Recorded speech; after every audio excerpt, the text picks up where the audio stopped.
Assalamualaikum warahmatullahi wabarakatuh. Alhamdulillahi rabbil alamin. Wassalatu wassalamu ala sayyidil mursalin wa ala alihi wa sahbihi ajma'in. அன்பு நிறைந்த சகோதரர்களே, அண்மையிலே மத்தியிலே ஆண்டு வருகின்ற மோடி அரசு வேளாண் விளைபொருள் மசோதா அதை அறிமுகப்படுத்தி சட்டமாக்கி இருக்கக்கூடிய இந்த சூழலில் நாடு முழுக்க விவசாய பெருங்குடி மக்கள், சிறு குறு விவசாயிகள் நீண்ட நெடுங்காலமாக பரம்பரையாக விவசாயத்தை தொழிலாக செய்து வருகின்ற மக்கள் போராடிக்கொண்டே வருகின்றார்கள். ஆனால் அளவுக்கு அதிகமான பெரும்பான்மையை மக்களவையிலே வைத்திருக்கக்கூடிய இந்த அரசு வழமை போல எந்த போராட்டங்களையும் அது கண்டுகொள்வதில்லை என்பது போல இந்த போராட்டத்தையும் கண்டுகொள்ளாமல் அவசரமாக அதை சட்டமாக்கி நடைமுறைப்படுத்துவதிலே மிகவும் குறியாக இருக்கிறது. இந்த சட்டத்தை எதிர்த்து போராடுகின்ற விவசாய பெருங்குடி மக்களுடைய கோரிக்கை அல்லது அவர்கள் போராடுவதற்குரிய காரணம் என்று அவர்கள் எதை சொல்கிறார்கள் என்றால், காலப்போக்கிலே இந்த சட்டம் அமலுக்கு வருகின்ற போது இந்தியாவிலே இருக்கின்ற எல்லா விவசாய நிலங்களும் கார்ப்பரேட் எனப்படுகின்ற பெரு முதலாளிகளுக்கு போய் சேர்ந்து விடக்கூடிய ஒரு நிலை ஏற்பட்டுவிடும் என்று கூறுகிறார்கள். இதற்கு அரசு அப்படியெல்லாம் ஒன்றும் ஆகாது என்று விளக்கமளித்துக் கொண்டிருக்கிறது. ஆனால் யதார்த்தத்தை, உண்மையை நாம் பார்த்தோம் என்றால், சுருக்கமாக இந்த சட்டத்தினால் ஏற்படக்கூடிய விளைவுகளை பார்த்தோம் என்றால், இப்போது நடைமுறையிலே இருக்கிறது என்ன இருக்கிறது? விவசாய பெருங்குடி மக்கள் விவசாயம் செய்கிறார்கள். தங்களுடைய நிலங்களிலே விளைந்த பொருட்களை அவர்கள் மார்க்கெட்டிலே கொண்டு வந்து விற்கிறார்கள். ஒரு விவசாயி உதாரணத்துக்கு 1,00,000 அரிசி மூட்டைகள் அவர் தயார் செய்கிறார், அல்லது 50,000 அரிசி மூட்டைகளை அவர் உற்பத்தி செய்கிறார் என்றால், மார்க்கெட்டிலே கொண்டு வந்து எல்லாவற்றையும் அவரால் விற்றுவிட முடியாது. ஏனென்றால் அதை ஒரு குறிப்பிட்ட கட்டத்திலே மக்கள் ஒரே மாசத்துல எல்லாத்தையும் காலி செய்ய முடியாது. அப்ப என்ன ஆகும்? ஒரு கட்டத்திலே அவற்றை எல்லாம் கொண்டு போய் எங்கேயாவது ஸ்டோர் பண்ணணும். 1,00,000 அரிசி மூட்டைகளையும் மார்க்கெட்டில் கொண்டு வந்து 1 மாதம் 2 மாதத்தில் வித்துட முடியாது பொதுமக்களுக்கு. அப்போ எங்கேயாவது கொண்டு போய் கோடவுனில் அதை ஸ்டோர் பண்ணணும், மண்டியில் கொண்டு போய் அதை வைக்க வேண்டும் என்கிற நிலைக்கு வருகிறார்கள். அவர்கள் விளையக்கூடிய, அவர்களுக்கு கிடைக்கக்கூடிய அந்த விவசாய பொருட்கள், விளைபொருட்கள், அதில் கிடைக்கக்கூடிய ஒரு சிறு லாப, விவசாயி கணக்கு பார்த்தால் எதுவும் அவனுக்கு மிஞ்ச போவதில்லை. அப்போ கோடவுன் வாடகைக்கு எடுத்து அதை மெயின்டைன் பண்ணி அதில் பூச்சிக்கொட்டைகள் வந்துடாமல் அதை பாதுகாத்து மக்களுக்கு தேவைப்படும்போது கொஞ்சம் கொஞ்சமாக எடுத்து கொண்டு வந்து மார்க்கெட்டில் விற்கிற அளவுக்கு உங்களுக்கு கெப்பாசிட்டி கிடையாது, பொருளாதார வலிமை கிடையாது. அதனால் அரசுகள் என்ன செய்கின்றன என்றால், விவசாயிகள் எந்த அளவுக்கு விற்கிறாங்களோ அவங்க விற்கட்டும், அவர்களால் விற்க இயலாத தேக்கி வைக்க வேண்டிய ஒரு கட்டம் அல்லது அவர்கள் அதை பத்திரப்படுத்தி வைக்க வேண்டிய, பாதுகாத்து வைக்க வேண்டிய ஒரு சூழ்நிலை வருகின்ற போது அதை அரசு ஒரு விலை கொடுத்து பெற்றுக்கொள்கிறது. விலை கொடுத்து வாங்குகிற அரசு அதை ஸ்டோர் பண்ணுது, தன்னுடைய சொந்த செலவில் அதை ஸ்டோர் பண்ணுது. ஸ்டோர் பண்ணி தேவைப்படுகிற போது அதை மார்க்கெட்டில் விற்கிறதுக்கான வழிவகைகளை அது செய்கிறது. கரும்பு அதே மாதிரி தான், எல்லாமே அதே மாதிரி தான். விவசாயிகளிடமிருந்து கரும்பை வாங்கி அதை குறைந்தபட்ச விலை ஒன்றை நிர்ணயித்து அரசு அதை பெற்று அதை ஸ்டோர் பண்ணி அதை கரும்பு வாங்கி அது சர்க்கரையாக தயாரிக்கக்கூடிய சர்க்கரை ஆலைகளுக்கு ஒரு விலை போட்டு கவர்மெண்ட் விற்கிது. இப்படியாக விவசாயிகள் இது வாழ வைத்துக் கொண்டிருக்கிறது. இதையெல்லாம் கவர்மெண்ட் செய்யவில்லை என்று சொன்னால் என்ன ஆகும்? காலப்போக்கிலே விவசாயிகள் அந்த பொருட்களை ஸ்டோர் பண்ண முடியாமல் தவிக்கக்கூடிய ஒரு நிலை ஏற்படும். வழக்கம் போல மத்திய அரசு எல்லா விஷயங்களிலும் இதனுடைய பொறுப்பை தட்டி கழிக்கிறது இல்லையா? ரயில்வேயை அது பிரைவேட்டைசேஷன் பண்ண போகுது, ஏர் இந்தியாவை அது பிரைவேட்டுக்கு கொடுக்க போகுது. இப்படியாக ஒவ்வொன்றையும் எல்லாவற்றையுமே கொஞ்சம் கொஞ்சமாக அதை பெருமுதலாளிகளுக்கு அரசினுடைய நிறுவனங்களை எடுத்து கொடுக்கக்கூடிய வேலையையே 100% வேலையாக இருந்து செய்து கொண்டிருக்கக்கூடிய இந்த அரசு இப்போது விவசாயிகளையும் கைவிட்டு விட்டது. எப்படி கைவிட்டு விட்டது என்று சொன்னால், அரசு இதை வாங்கப் போவதில்லை. அதற்கு பதிலாக அரசு இருக்கிற இடத்தில் பெருமுதலாளிகள் இருக்கிறார்கள். பெருமுதலாளிகள் கொள்முதல் செய்யும் போது அது அரசினுடைய இடத்துல அவங்களுக்கு ஒரு பிரைவேட் கம்பெனி ஒன்று, பிரைவேட் நிறுவனம் ஒன்று வாங்குவது நல்லது தானே என்று நினைக்கலாம். பெருமுதலாளிகள் வாங்கும் போது என்ன ஆகும் என்று சொன்னால், அரசிடம் உரிமையாக கேட்பது போல கரும்புக்கு 1000 ரூபாய் நீங்கள் குறைந்தபட்ச விலையை நிர்ணயிங்கள் என்று விவசாயிகள் போராடி நாம் பார்த்திருப்போம். இந்த மாதிரி போராட்டம் பண்ணி எல்லாம் குறைந்தபட்ச விலையை நிர்ணயிக்க இயலாத ஒரு நிலைக்கு விவசாயிகள் தள்ளப்படுவார்கள். பெருமுதலாளிகள் என்ன செய்வார்கள்? அடிமாட்டு விலைக்கு அவர்கள் வாங்க முற்படுவார்கள். சின்ன சின்ன குறு சிறு விவசாயிகள் எல்லாத்தையும் கூப்பிட்டு வச்சு அவங்கள்ட்ட எல்லாம் அடிமாட்டு விலைக்கு வாங்கி அதையெல்லாம் பதுக்கி வச்சு அதுக்கு டிமாண்ட் வருகின்ற போது, எந்த பொருளுமே அது விளைஞ்சு மார்க்கெட்டுக்கு வரும்போது பயங்கர இது இருக்கும், மக்கள் அதை வாங்குவாங்க. தேவைக்கு தான் வாங்குவான். ஒரு வீட்டில் ஒரு கரும்பு வாங்குறதா இருந்தால் பொங்கல் நேரத்தில் எத்தனை கரும்பு வாங்குவான்? 3 கரும்பு 4 கரும்பு வாங்குவாங்க. ஒரு 4-5 நாளைக்கு, ஒரு மாதத்துக்கு போதும், அப்புறம் போர் அடிச்சிடும். இது மாதிரி அந்த டிமாண்ட் இருக்கக்கூடிய நேரத்தில் அதை பதுக்கி வைத்து விட்டு அந்த மக்கள் வாங்கக்கூடிய சக்தி இருக்கக்கூடிய, வாங்க விரும்பக்கூடிய நேரத்தில் அதை குறைவாக மார்க்கெட்டில் கொடுத்துட்டு திரும்ப என்னைக்காவது மக்களுக்கு அதை வாங்கணும்னு தோணும் போது அதிகபட்ச விலையை கொடுத்து வாங்க வேண்டிய ஒரு சூழலை கார்ப்பரேட் கம்பெனிகள் ஏற்படுத்துவார்கள் என்கிற காரணத்தினால் இந்த சட்டம் கார்ப்பரேட்டுகளுக்கு ஆதரவளிக்கிறது என்பது மாத்திரமல்ல, சிறு குறு விவசாயிகள் நாளடைவிலே அவர்கள் விவசாயம் செய்து அதில் கிடைக்கக்கூடிய வருமானம் அவர்களுக்கு போதவில்லை, கார்ப்பரேட் கம்பெனிகள் தாங்கள் விரும்பக்கூடிய விலையை தங்களுக்கு தரவில்லை என்கிற காரணத்தினால் வேலையை அந்த நிலத்தையே கொடுத்து விட்டு போக வேண்டிய ஒரு கட்டம் ஏற்பட்டு விடும் என்பது விவசாயிகளுடைய குற்றச்சாட்டாகவும் விவசாயிகளுடைய கருத்தாகவும் இருக்கிறது. கார்ப்பரேட்டுகளுக்கும் விவசாயிகளுக்கும் இடையில ஏதாவது கருத்து மோதல், விலையை நிர்ணயிப்பதில் சிக்கல், இந்த மாதிரியெல்லாம் வரக்கூடிய நேரத்தில் அரசு அதை தலையிட்டு ஐஏஎஸ் ஆஃபீஸர்ஸுக்கெல்லாம் அதை தலையிட்டு பேச்சுவார்த்தை நடத்தி சரி பண்ணி தருவாங்க என்றெல்லாம் அரசு அதற்கு வியாக்கியானங்களையும் விளக்கங்களையும் சொல்லுகிறது. ஆனால் காலப்போக்கிலே என்ன ஆகும் என்று தான் பார்க்க வேண்டும். எந்த ஐஏஎஸ் ஆஃபீஸரும் ஏழைகளுக்கு சார்பாக நின்று விடுவார்கள் என்று எந்த அளவுக்கு நம்ப முடியும் என்பதையும் நாம் கருத்திலே கொண்டுதான் இவை எல்லாவற்றையுமே பார்க்க வேண்டிய ஒரு நிலையில் இருக்கிறோம். அன்பு சகோதரர்களே, மத்திய அரசு அண்மையிலே கொண்டு வந்திருக்கக்கூடிய இந்த வேளாண் விளைபொருள் சட்டம் என்பது என்ன மாதிரியான பாதிப்புகளை அது ஏற்படுத்தும் என்று விவசாயிகள் சொல்லுகிறார்களோ அது காது கொடுத்து கேட்கப்பட வேண்டும். ஏனென்றால் அவன்தான் உழுகிறான், அவன்தான் பயிரிடுகிறான், அவன்தான் அதை பாதுகாக்கிறான், களை எடுக்கிறான். தான் பெற்றெடுத்து வளர்க்கின்ற பிள்ளையைப் போல தான் வளர்க்கின்ற பயிர்களை நேசிக்கக்கூடிய விவசாயிகள் இந்த நாட்டிலே உண்டு. ஒரு சின்ன ஆபத்து வந்து விட்டாலோ, அது இயற்கை சீற்றமோ அல்லது பூச்சிகளோ வெட்டுக்கிளி படையெடுப்பு போன்ற இதுகளோ வந்துவிட்டது என்று சொன்னால் அவன் துடிதுடித்து போகிறான். ஏற்கனவே விவசாயிகளுடைய தற்கொலை இந்த நாட்டிலே எண்ணிலடங்காத அளவுக்கு போய் கொண்டிருக்கிறது. ஒரு அளவுக்கு மேலே போனால் நோ டேட்டா என்று அரசாங்கம் சொன்னால் கூட சொல்லும் என்று வரக்கூடிய நிலையெல்லாம் இருக்கிறது. இந்த சூழலில் விவசாயம் எவ்வளவு முக்கியமானது. இஸ்லாமிய அரசுகள் உலகத்தில் கொடிகட்டி பறந்து கொண்டிருந்த நேரத்தில் நாம் உலகத்தினுடைய மற்ற பாகங்களுக்கெல்லாம் செல்ல வேண்டாம். இந்தியாவிலேயே இருந்த முஸ்லிம் ஆட்சியாளர்கள், முஸ்லிம் மன்னர்கள் எப்படியெல்லாம் விவசாயத்தை பாதுகாத்தார்கள் என்பதற்கு வரலாற்றிலே ஏராளமான சான்றுகள் இருக்கின்றன. அவற்றை நாம் பார்க்கலாம். தொடக்கமாக இஸ்லாம் இந்த விவசாயத்தை பற்றி என்ன மாதிரியான பார்வையை, கருத்தை கொண்டிருக்கிறது என்று நாம் பார்க்க வேண்டும். எல்லாம் வல்ல அல்லாஹு தஆலா அருள்மறையாம் திருக்குர்ஆனில் சூரத்துல் வாக்கியா என்ற அத்தியாயத்திலே சொல்லுகின்றான், அஃபரைத்தும் மா தஹ்ருஸூன், நீங்கள் செய்யக்கூடிய விவசாயத்தை நீங்கள் பார்த்தீர்களா?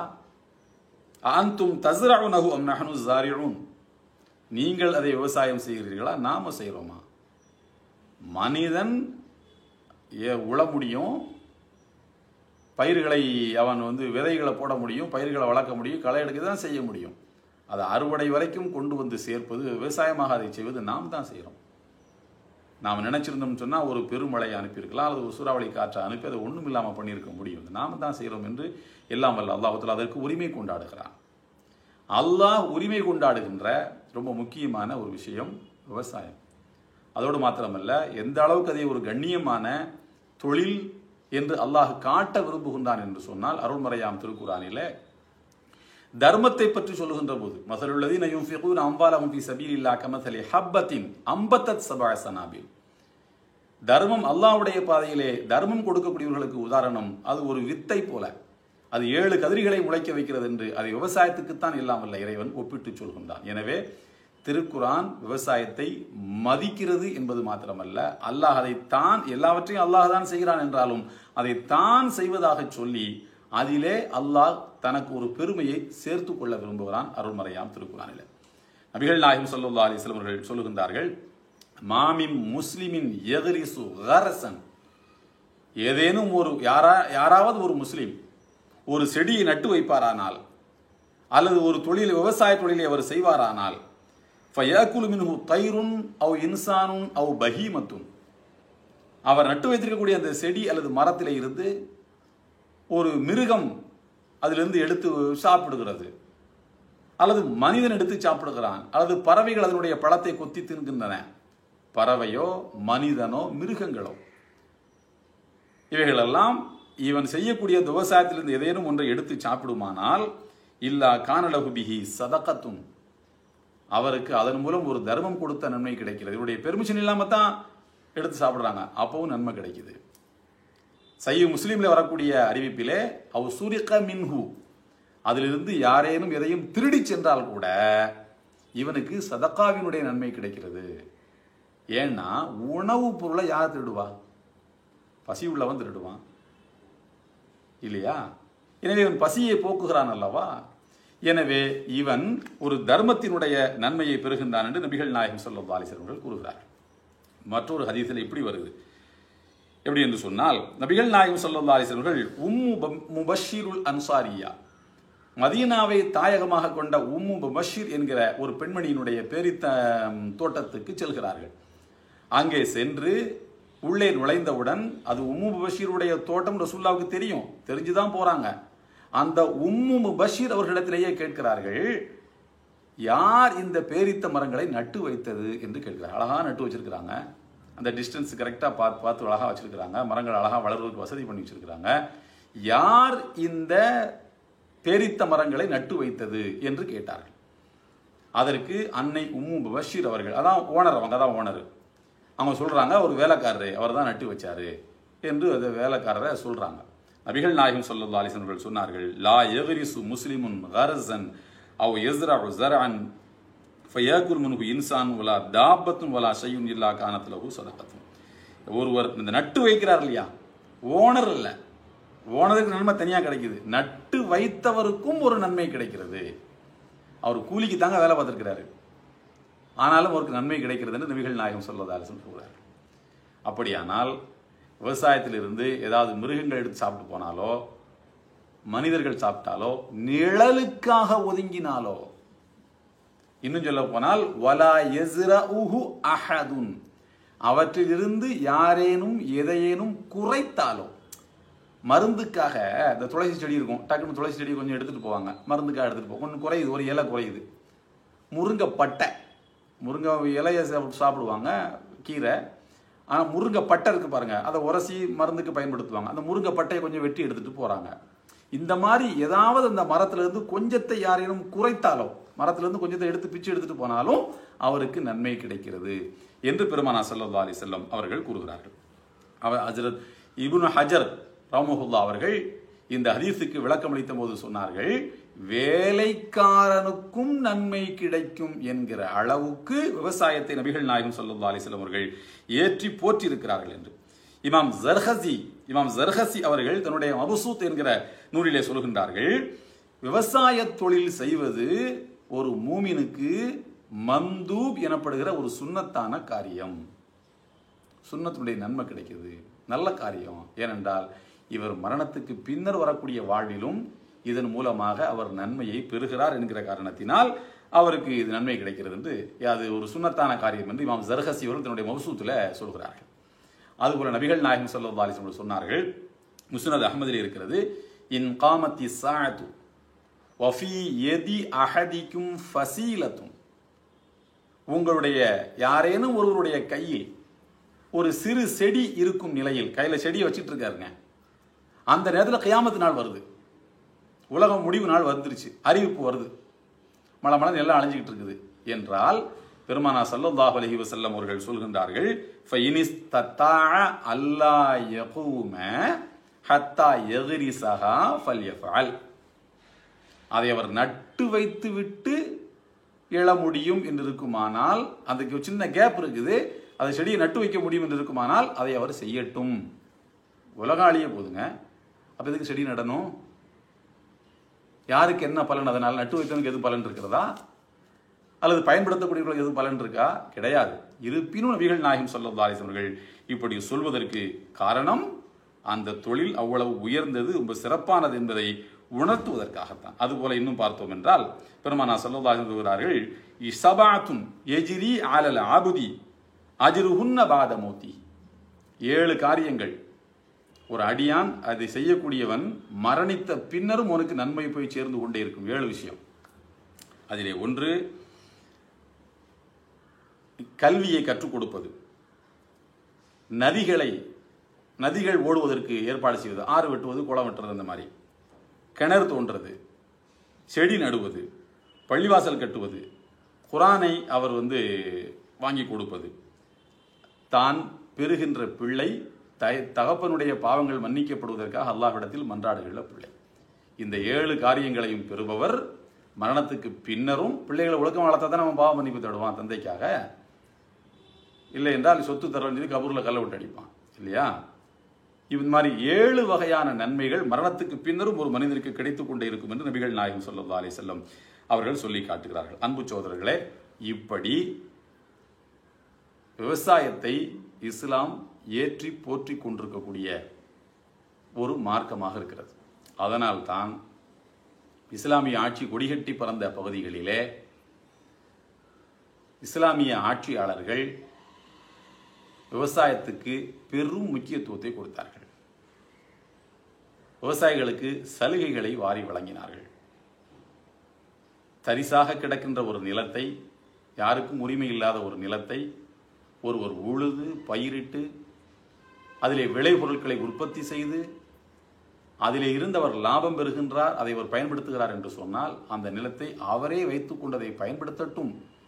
உழுபவனுக்கு நிலத்தை சொந்தமாக்கி தந்த மார்க்கம் நம்முடைய மார்க்கம்.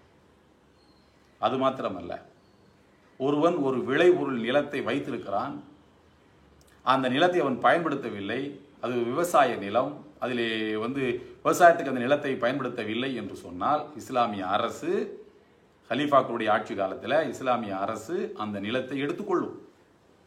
எடுத்து அரசு அதிலே விவசாயம் செய்யும்.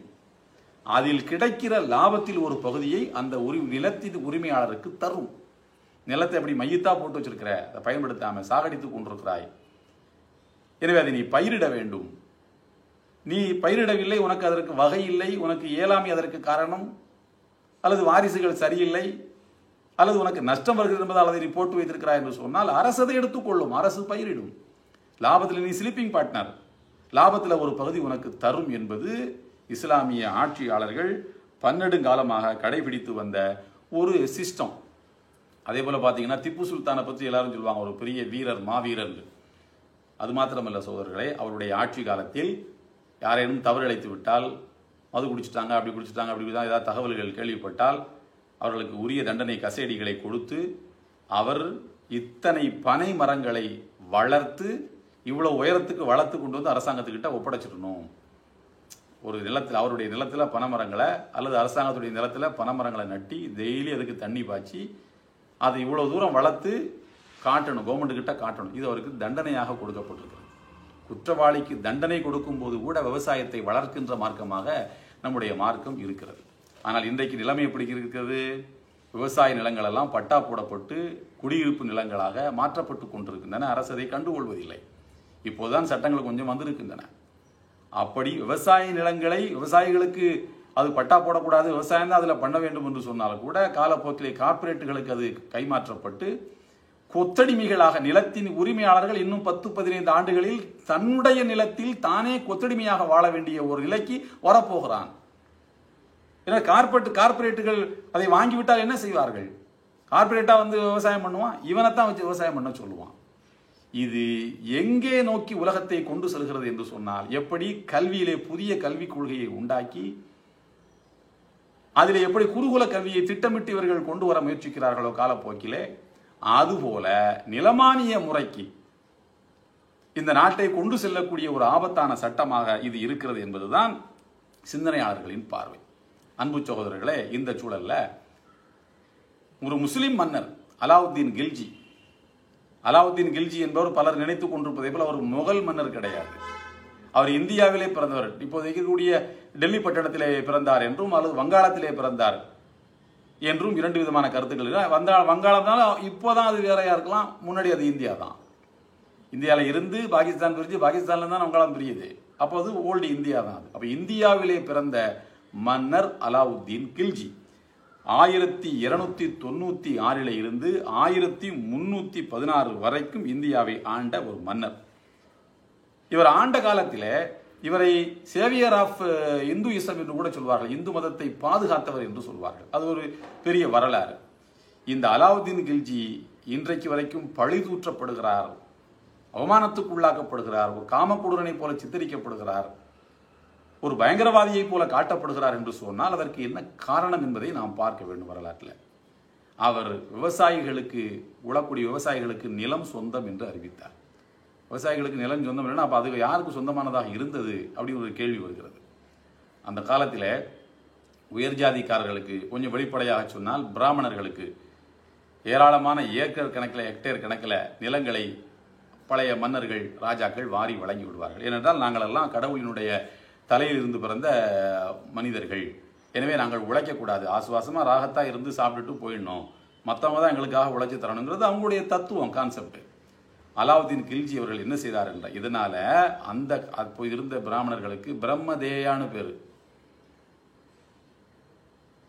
அலாவுத்தீன் கில்ஜி என்ன செய்தார் என்றால், நிலத்தினுடைய உரிமையாளர் உழைக்கணும், உழைக்கிறனா நிலம் உனக்கு சொந்தம் கிடையாது, யார் உழைக்கிறானோ அவனுக்கு சொந்தம் என்று அந்த நிலங்களை அவர் வாங்கி இவர்களால் விஸ்திகள், அதாவது அடிமைகள் என்று நடத்தப்பட்ட கீழ்சாதி மக்களுக்கு அந்த நிலங்களை எல்லாம் அலாவுத்தீன் கில்ஜி சொந்தப்படுத்தி கொடுக்கின்றார். இது அவர் செய்த முதல் புரட்சி. இது விவசாயத்தை, இதனால என்ன ஆச்சுன்னு சொன்னா, எனக்கு சொந்த நிலம், அது என்னுடைய நிலம் தெரியுமா, அவன் கூடுதலா உழைக்கிறான், லாபம் எனக்குத்தான் நினைக்கும் போது அவன் இன்னும் கொஞ்சம் அக்கறையோட உழைக்கிறார்கள், பாடுபடுகிறார்கள். அரசாங்கத்துக்கு வரி கொடுக்கும்போது அரசாங்கத்துடைய வரி விகிதம் கூடுது, மக்களினுடைய பணப்புழக்கம் கூடுது. ஒரு குறிப்பிட்ட சாதி மாத்திரம் நோகாமல் நொங்கு சாப்பிட்டு கொண்டிருந்த, உட்கார்ந்து சாப்பிட்டு கொண்டிருந்த அந்த நிலையை மாற்றி, நீ உழைத்து நீ சாப்பிடு, உனக்கும் நிலம் இருக்கு, இல்லைன்னு கிடையாது, உன்னை வஞ்சிக்க விரும்பவில்லை, நீ உழைச்சா நீ சாப்பிட, உனக்கு உழைக்காம எல்லாம் அங்கே யாரையும் ஏமாற்ற முடியாது என்கிற ஒரு சிஸ்டத்தை அவர் தான் முதலாக கொண்டு வந்தார். இது முதலாவது. அதே போல இரண்டாவது, உழைக்கக்கூடியவர்கள், அப்படி யாராவது என்னால்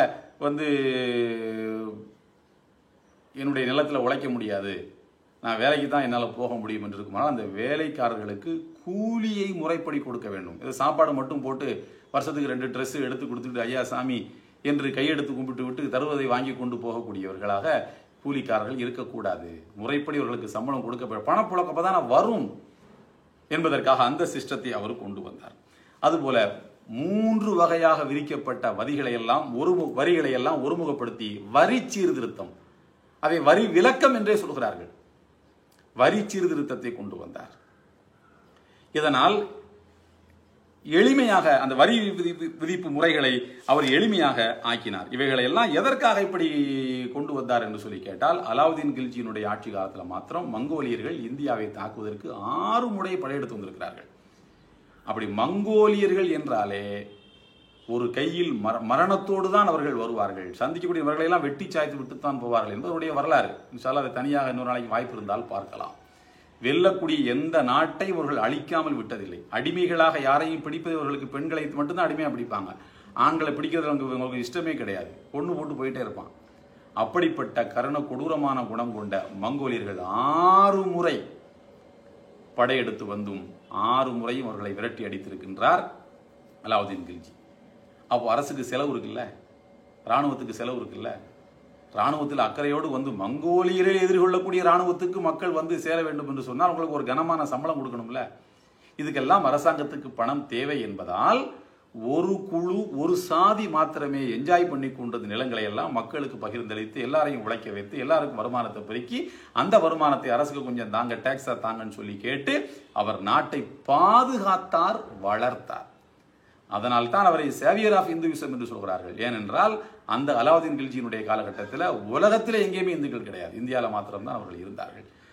அவர் மாத்திரம் வந்து மற்ற மன்னர்களை போல காலுக்கு மேல காலை போட்டு ஜாலியாக உட்கார்ந்து சாப்பிட்டுட்டு இருந்தாருன்னு சொன்னா மங்கோலியர்கள் அவரை பிடித்து கொண்டிருப்பார்கள் என்பது மாத்திரமல்ல, இந்தியாவுக்குள்ள பூந்து அப்போது இருந்த அந்த இந்து மதத்தை அவர்கள் அழித்திருப்பார்கள். எனவேதான் அவர் சேவியர் ஆஃப் இந்துயிசம் என்று அவரை பற்றி குறிப்பிடுவார்கள். இப்படி அவர் விவசாயத்தில் செய்த சீர்திருத்தங்கள் ஏராளம். விலைவாசிகளை கட்டுப்படுத்தினார். இது அரசாங்கத்துக்கு ரொம்ப முக்கியமான பணிங்க. கார்பரேட்டுகளை விலை நிர்ணயம் செய்ய விடுவது அது ஒரு கிளவி கூட செஞ்சிருவான் அந்த வேலையை. நீ உழைச்சிக்கோ, நீ அவன்கிட்ட கொண்டு போய் கூட அவன் இது எதுக்கு ஒரு கவர்மெண்ட்டு தேவையில்லையே. விலைவாசியை கட்டுக்குள் வைத்திருந்தார். கரும்புன்னு சொன்னா ஆண்டு முழுக்க கரும்பு ஒரே விலை தான், அரிசினா ஆண்டு முழுக்க அரிசி ஒரே விலை தான், வெங்காயம்னா ஆண்டு முழுக்க அப்படி கட்டுப்பாடாக வைத்திருந்தார் விலையை. இது அவர் செய்த முக்கியமான சீர்திருத்தங்களிலே ஒன்று. இப்படியாக நிறைய அவர் செய்த சீர்திருத்தங்கள் என்று பார்த்தால் வரலாற்றிலே ஏராளமான சீர்திருத்தங்கள் இருக்கின்றன. அதுபோல அலாவுதீன் கில்ஜியும் பத்மாவதியும் என்ற ஒரு புத்தகமே இருக்கிறது, வேர்கள் பதிப்பகம் வெளியிட்டிருக்கிறது. இதில் இன்னும் கூடுதலான தகவல்கள் அதில் இருக்கின்றன. வாய்ப்பு இருக்கக்கூடிய அதை வாங்கி படிக்கலாம். அன்பு சகோதரர்களே, இங்கே மாத்திரமல்ல, இப்படி பாக்தாத்திலே நிலை கொண்டிருந்த இஸ்லாமிய அரசு, துருக்கியிலே நிலை கொண்டிருந்த இஸ்லாமிய அரசு, இப்படி உலகத்தினுடைய எந்த அதுபோல உமர் பின் அப்துல் அசீஸ் ரஹ்மத்துல்லாஹி அவருடைய காலகட்டம், இப்படி உலகத்தினுடைய எந்த பகுதியிலே நீங்கள் பார்த்தாலும் இஸ்லாமிய அரசுகள் குடிகட்டி பறந்து கொண்டிருந்த நேரத்தில் விவசாயத்தை ஏற்றி போற்றினார்கள். விவசாயிகள் பசி வந்தா என்ன பண்ண முடியும்? செல்போனையும் டிவியையும் பசி வந்தா சாப்பிட முடியும்? பசி வந்தா அரிசி தான் சாப்பிடணும், கோதுமை தான் சாப்பிடணும். அவன் வாழணும்ல. அவன் சந்தோஷமா இருந்தா தானே அடுத்த முறை விவசாயம் பண்ணுவான். இல்லைண்டா நிலத்தை வந்து அப்படியே தரிசா விட்டுட்டு வேற தொழிலுக்கு அவன் போனோம்னா யார் விவசாயம் பண்றது? யார் எதை சாப்பிடுறது? இறக்குமதியா பண்ணிக்கிட்டு இருக்க முடியும்? திடீரென்று கொரோனா மாதிரி ஏதாவது ஆபத்துகள் வந்துருச்சு, வெளிநாட்டிலேருந்து எந்த பொருளும் இங்கே வர முடியாது, கிருமியும் சேர்ந்து வரும்னு இருந்தால் அப்போ என்னத்தை சாப்பிட்றதுங்க? வெளிநாடுகள்லேருந்து வர வைக்கிறத தான் வைக்க முடியும். செல்ஃபோன் இல்லாமலும் வாழ முடியும். அதை வெளிநாட்டிலேருந்து நீ கொண்டு வா. அரிசி இல்லாமல் வாழ முடியாது. இது அத்தியாவசியமானது. அது இங்கே தழைப்பதற்கு, இங்கே விவசாயிகள் சந்தோஷமாக இருப்பதற்கான ஏற்பாடுகளை செய்வதுதான் ஒரு கண்ணியமான அரசினுடைய கடமை, பொறுப்பு. அந்த கடமையை, அந்த பொறுப்பை இந்த அரசு செய்யவில்லை என்பதுதான் விவசாயிகளின் குற்றச்சாட்டு. எனவே இந்தியாவை மீட்டெடுக்க, விவசாயிகளின் நலன் பாதுகாக்கப்பட, விலைவாசி உயர்வு கட்டுக்குள் வர, வரி விதிப்பு முறைகள் சீர்திருத்தம் செய்யப்பட இங்கே தேவை அலாவுதீன் கில்ஜி போன்றவருடைய இஸ்லாமிய அரசு என்பதை நாம் உலக மக்கள் அனைவருக்கும் சொல்ல வேண்டிய ஒரு காலகட்டத்தில் இருக்கின்றோம். எல்லாம் வல்ல அல்லாஹு தாலா இந்த உண்மையை நாமும் புரிந்து பிறருக்கும் எடுத்துச் சொல்லக்கூடிய வலிமை மிக்கவர்களாக நம்மை ஆக்குவானாக. வாஹிரு தஅவானா அல்ஹம்துலில்லாஹி ரப்பில் ஆலமீன். அஸ்ஸலாமு அலைக்கும் வரஹ்மத்துல்லாஹி வபரகாத்துஹு.